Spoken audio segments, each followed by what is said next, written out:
સુરતના 8વા ઝોનમાં પાણી કાપને કારણે અનેક પરિવારોને અસર થશે। અલથાણ પાણીની ટાંકી ભરાવાની લાઇનના વાલ્વની કામગીરી હોવાથી આજે પાણી કાપ રહેશે। ખટોદરા જળ વિતરણ મથકથી અલથાણ, વેસુ, ડુમ્મસ સહિતના વિસ્તારોમાં પાણી કાપ રહેશે। વાલ્વ બદલવાની કામગીરી મોડી સાંજ સુધી ચાલુ રહેતા પાણી પુરવઠો ખોરવાશે। આવતીકાલથી રાબેતા મુજબ પાણીની સપ્લાય શરૂ થશે।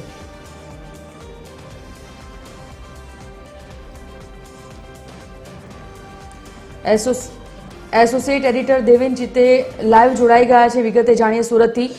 દેવેન, 8વા ઝોનમાં અત્યારે પાણી કાપના જે સમાચાર સામે આવ્યા છે, ખાસ કયા કયા વિસ્તારો એ ઝોનમાં આવે છે જેના કારણે એ લોકોને આજે પાણી કાપનો સામનો કરવાનો રહેશે? કોઈ વૈકલ્પિક વ્યવસ્થા કરાઈ છે કે કેમ? શું વિગત?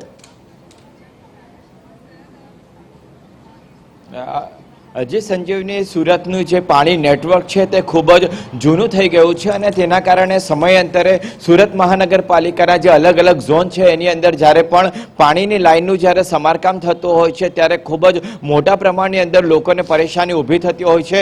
સુરત મહાનગરપાલિકાનો જે 8વા ઝોન છે તેમાં આજે પાણી કાપ જાહેર કરવામાં આવ્યો છે, કારણ કે અલથાણની જે અંડરગ્રાઉન્ડ પાણીની ટાંકી જે છે તેનો જે વાલ છે તેને આજે બદલવાની કામગીરી ચાલુ થશે અને તેના કારણે જે અલગ અલગ જળ વિતરણ મથકોની જે ઓવરહેડ ટાંકીઓ છે તે ટાંકીમાં પાણી પુરવઠો યોગ્ય પ્રમાણમાં પહોંચાડી શકાયો નથી અને તેને કારણે 8વા ઝોનનો જે વિસ્તાર છે તે 8વા ઝોનના વિસ્તારમાં આજે સવારથી મોડી રાત સુધી જે છે તે પાણી કાપ રહેશે અને આવતીકાલથી જે છે તે આ પાણી કાપ ફરી રાબેતા મુજબ થઈ જશે। 8વા ઝોનનો વિસ્તાર ખૂબ જ મોટો છે અને ખાસ કરીને જે પોસ્ટ વિસ્તાર છે, વેસુ અને જે કેનાલ રોડનો જે આખો વિસ્તાર છે, અલથાણ વિસ્તાર, વરથાણાનો વિસ્તાર છે, તે વિસ્તારની અંદર ખૂબ મોટા પ્રમાણની અંદર આજે પાણી કાપ હોવાથી લગભગ 3 લાખ કરતાં વધારે પરિવારો જે છે તે આજે અસરગ્રસ્ત થવાના છે।